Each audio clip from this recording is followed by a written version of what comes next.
My husband died, then his dad stole our baby. As I fought to get her back, I uncovered a twisted plan that started before I even met my husband. I, 32F, am an orphan. I was abandoned at a fire station as a baby and grew up in various orphanages. My early years were a blur of different caretakers and temporary homes. I never had a sense of belonging or stability. The other kids often teased me for not having parents, and I struggled to make friends. I remember always feeling like an outsider, watching other children get adopted while I remained behind. When I was 10, I was adopted by Mr. and Mrs. Thompson, names changed. At first, it seemed like a dream come true. They lived in a big house in the suburbs, and I finally had my own room. Mrs. Thompson would take me shopping for new clothes, and Mr. Thompson taught me how to ride a bike. For the first few months, I thought I had finally found my forever family. However, things quickly turned sour. Mrs. Thompson was extremely strict and had unrealistic expectations. She would spank me for minor infractions like leaving a toy on the floor or not finishing my vegetables. She constantly compared me to her friends' children, always finding me lacking. Mr. Thompson, on the other hand, became increasingly inappropriate. He would often accidentally walk in on me changing, lingering a bit too long before apologizing and leaving. As I got older, his behavior became more overt, with accidental touches and uncomfortable comments about my developing body. I tried to tell Mrs. Thompson about Mr. Thompson's behavior, but she accused me of lying and trying to cause trouble in their marriage. She said I should be grateful they took me in and that I owed them respect and obedience. I felt trapped and alone, with no one to turn to for help.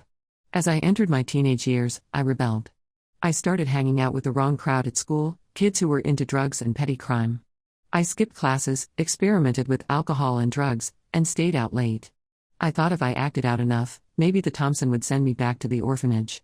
Instead, they became even stricter, grounding me for months at a time and threatening to send me to a boarding school for troubled youth. Despite my troubled teen years, I managed to turn my life around in my senior year of high school.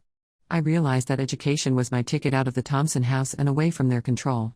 I studied hard, brought my grades up, and applied to colleges as far away as possible. To my surprise and relief, I was accepted to a university on the other side of the country. It was at college that I met Marcus.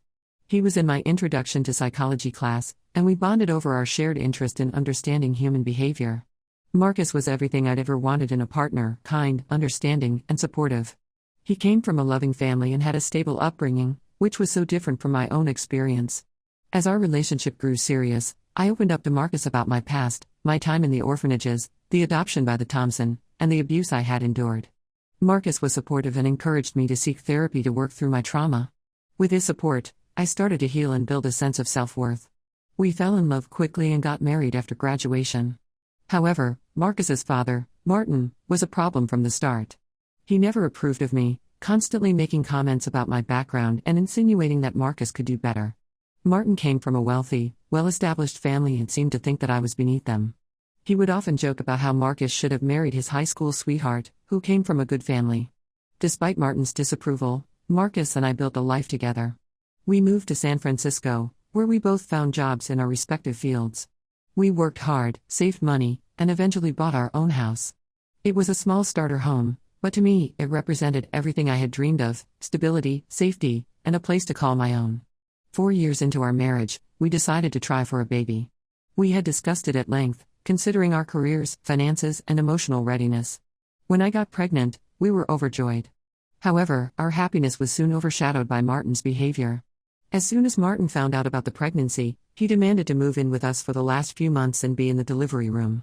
He claimed it was his right as a grandfather to be there for the birth of his first grandchild. We refused, which caused another huge fight.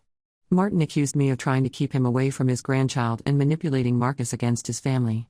The pregnancy was difficult for me, both physically and emotionally. I had severe morning sickness for the first trimester and developed gestational diabetes in the third. Marcus was incredibly supportive, attending every doctor's appointment and helping with household chores. Meanwhile, Martin continued to cause stress by constantly calling and emailing with unsolicited advice and criticism. We didn't allow Martin to visit until our daughter was 5 weeks old. When he did come, he criticized everything, from my decision to breastfeed to where the baby slept. He insisted that we were doing everything wrong and that he knew better because he had raised Marcus. He stayed for weeks, refusing to help with anything and adding to my stress as a new mother. He would make snide comments about how I wasn't bonding properly with the baby or how I wasn't losing the pregnancy weight fast enough. Marcus eventually asked him to leave, which led to more arguments and Martin sending me hateful messages. He accused me of turning his son against him and keeping his granddaughter away. Some of the messages were so vicious that Marcus decided we needed to go no contact with Martin for our own peace of mind. Life was peaceful for a while after cutting contact with Martin. We fell into a routine with our daughter, juggling work and parenthood.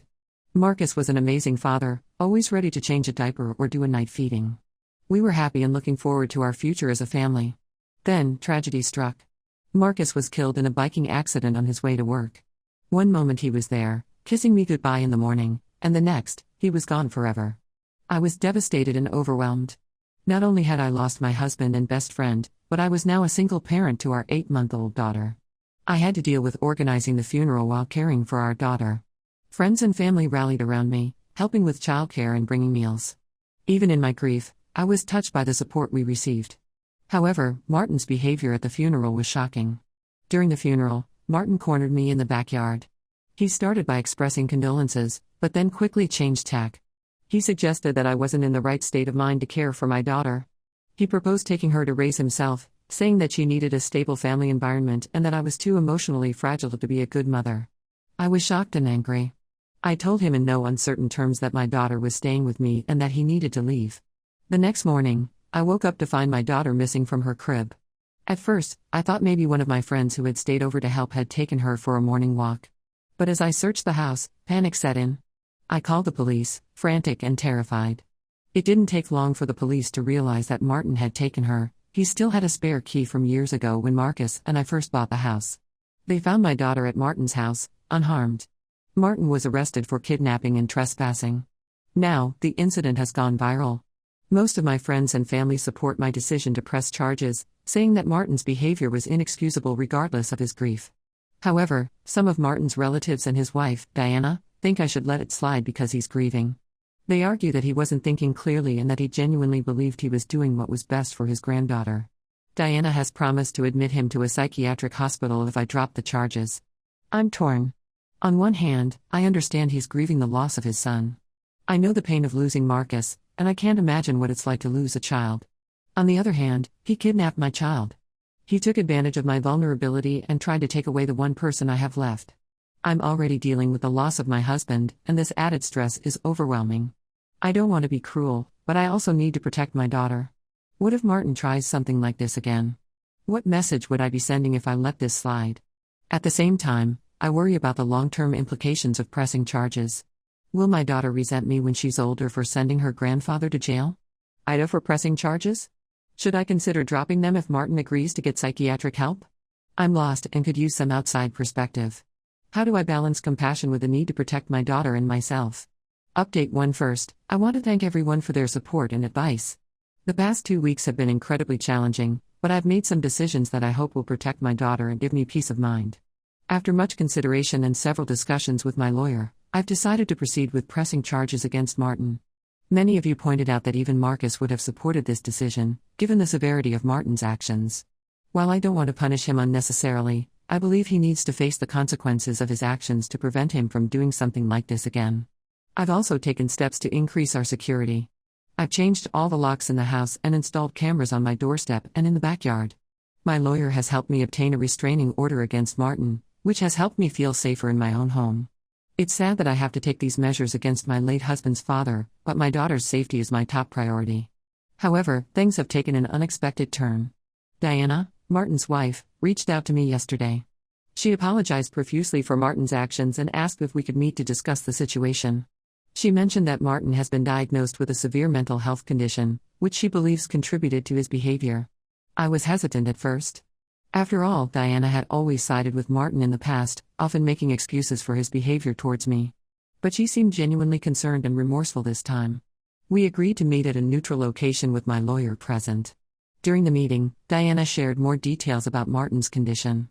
Apparently, he's been struggling with his mental health for years, but it worsened significantly after Marcus's death.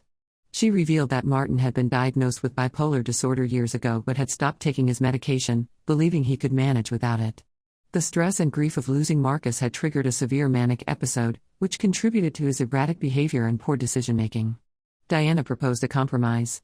She suggested that if I agree to drop the charges, she would ensure that Martin is admitted to a long-term psychiatric facility for treatment. She also offered to cover the costs of therapy for me and my daughter, as well as additional security measures for our home. Diana seemed desperate to find a solution that would help Martin while also acknowledging the harm he had caused. I'm conflicted about this proposal. On one hand, I understand that mental health issues can significantly impact a person's behavior. If Martin genuinely needs help, perhaps this could be a way for him to get it. It's also true that a lengthy court case could be emotionally draining for everyone involved, including my daughter. On the other hand, I worry about setting a precedent that his actions can be excused due to his mental state. Mental health issues may explain behavior, but they don't excuse it, especially when it comes to the safety of a child. I also can't help but wonder if this is just another attempt to manipulate the situation in Martin's favor. My lawyer advised me that even if I agree to this arrangement, we can still maintain the restraining order and pursue civil action if necessary. She also suggested that we could potentially agree to suspend the charges pending Martin's completion of a treatment program, rather than dropping them entirely. This would give us some leverage to ensure Martin follows through with treatment. I'm torn between my desire for justice and the possibility of Martin getting the help he needs. I worry about the impact a trial might have on my daughter as she grows older. Will she resent me for putting her grandfather in jail? Or will she understand that I was trying to protect her? At the same time, I'm concerned about appearing weak or sending the message that his actions were in any way acceptable. There's also the matter of family dynamics to consider. Some of Marcus's relatives have been supportive of my decision to press charges, while others think I'm being too harsh. I worry about the long-term impact this could have on my daughter's relationship with her father's side of the family. I've been talking to a grief counselor to help me process everything that's happened. She's been helpful in sorting through my emotions and trying to separate my grief over Marcus from the anger and fear I feel towards Martin. She's encouraged me to take my time in making a decision and to prioritize my own mental health and my daughter's well-being. I'd appreciate your thoughts on this new development. Should I consider Diana's offer, or should I proceed with the charges regardless of Martin's mental health status? How do I balance compassion with the need to protect my daughter and myself? And how do I explain all of this to my daughter when she's old enough to understand? Update 2. I want to thank everyone again for their support and advice. Your perspectives have been invaluable during this difficult time. The past 2 months have been a roller coaster of emotions and decisions, and I wanted to update you on what's been happening. After careful consideration and discussions with my lawyer, I decided to cautiously explore Diana's proposal. We agreed to a meeting with Diana, Martin's doctors, and our respective lawyers to discuss the situation in detail.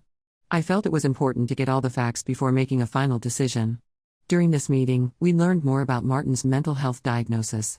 The doctors explained that he's suffering from a combination of complicated grief and bipolar disorder that had been poorly managed for years. They believe that Marcus's death triggered a severe manic episode, leading to his erratic behavior and poor decision-making. The doctors provided a detailed treatment plan for Martin, which included medication, intensive therapy, and a stay at a psychiatric facility. They emphasized that recovery would be a long-term process, and that Martin would need ongoing support and monitoring. While this information helped me understand Martin's actions better, it didn't excuse them. After lengthy negotiations, we reached an agreement. 1. Martin would be admitted to a long-term psychiatric facility for intensive treatment. 2. I agreed to suspend the charges, contingent on Martin's full cooperation with his treatment plan. 3. We maintained the restraining order, and Martin agreed to have no contact with me or my daughter. 4. Diana set up a trust fund for my daughter's future education as a gesture of goodwill. 5. I retained the right to reinstate charges if Martin violates any terms of our agreement. I felt this compromise balanced the need for Martin to face consequences while also getting him the help he needs. It also prioritized my daughter's safety and well-being, which was my main concern throughout this ordeal. However, an unexpected twist occurred last week. I received an anonymous email containing old correspondence between Martin and my adoptive parents, the Thompson. The emails dated back to when Marcus and I first started dating. In these emails, Martin expressed his disapproval of me to the Thompson. He asked them for any information that could help him convince Marcus to end our relationship. In response, Mr. Thompson shared details about my troubled teenage years and hinted at even more damaging information he could provide if needed. Reading these emails was like reopening old wounds. I was shocked and hurt to discover this secret communication between Martin and the Thompson. It brought back painful memories of my time with my adoptive parents and made me question everything about my past relationships. The emails revealed that Martin had been actively trying to sabotage my relationship with Marcus from the very beginning. He had reached out to the Thompson shortly after Marcus introduced me to his family, expressing concerns about my background and asking for any dirt they could provide. The Thompson, particularly Mr. Thompson, seemed all too eager to comply. They shared details about my rebellious teenage years, my struggles with drugs and alcohol, and even hinted at the inappropriate behavior I had accused Mr. Thompson of, twisting it to make it seem like I was the one who had acted inappropriately. This revelation has left me reeling. I feel betrayed not just by Martin, but by the Thompson as well. I had always known that my relationship with my adoptive parents was strained, but I never imagined they would go to such lengths to sabotage my chance at happiness. It also made me wonder if Marcus ever knew about this correspondence. Did he know about the efforts to break us up? Did he ever doubt me based on the information Martin had gathered? These questions have been haunting me, and I wish more than ever that I could talk to Marcus about all of this. I'm now grappling with whether to confront Diana about this discovery. Part of me wants to know the full extent of Martin's manipulations, but another part fears what else I might uncover. I'm also considering whether this new information should impact our current agreement regarding the charges against Martin. This revelation has also made me question my decision to suspend the charges. If Martin was capable of such calculated attempts to sabotage my relationship, can I really trust that he won't try to manipulate the current situation to his advantage? I feel lost and betrayed all over again. How do I move forward with this new information? Should I confront Diana or let sleeping dogs lie? And how do I protect my daughter from this tangled web of family secrets?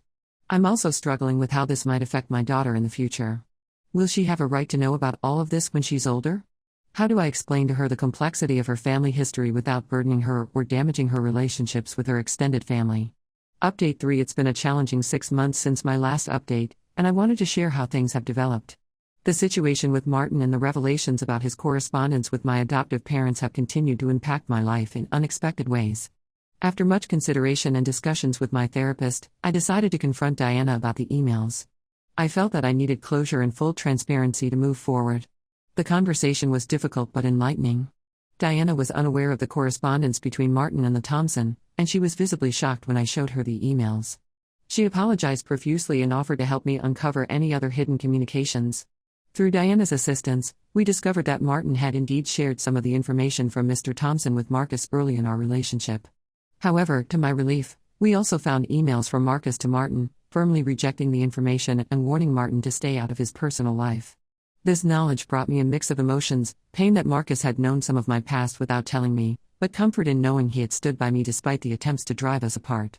As for Martin, he has been complying with his treatment program. His doctors report progress, noting improvements in his mood stability and decision-making.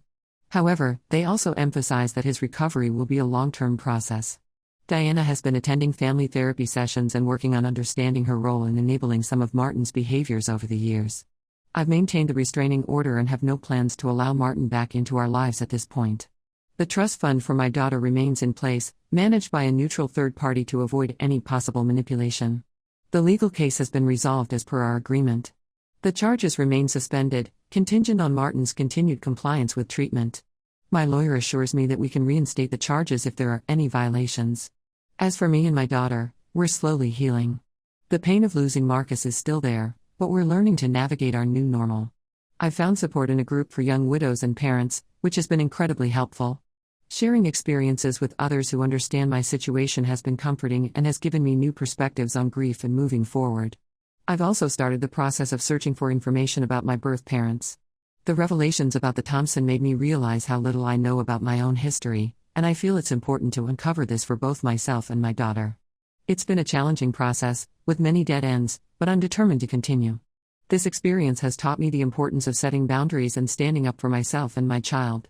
While I understand that Martin's actions were influenced by his mental health issues, I've learned that compassion doesn't mean allowing others to harm you or your loved ones. I'm still grappling with how to handle this information when my daughter is older. For now, I'm focusing on creating a safe, loving environment for her and documenting our family history, both the good and the bad, so she can understand her roots when she's ready. My relationship with Diana has evolved into a cautious alliance. While I don't fully trust her, I appreciate her efforts to make amends and her support in uncovering the truth. We've agreed to limited, supervised contact between her and my daughter, always prioritizing my daughter's well-being. As for the Thompson, I've decided to cut all ties. The betrayal of sharing personal information about me was the final straw in our already strained relationship. I've informed them of my decision and asked them not to contact me or my daughter in the future. Looking ahead, I'm cautiously optimistic. While the road has been difficult, I feel stronger and more prepared to face whatever challenges come our way. I'm focusing on building a support network for myself and my daughter, and on creating new, positive memories together. Thank you all for your support throughout this journey. Your advice and perspectives have been invaluable in helping me navigate this complex situation. While I know there may be more challenges ahead, I feel better equipped to handle them and to provide a stable, loving home for my daughter.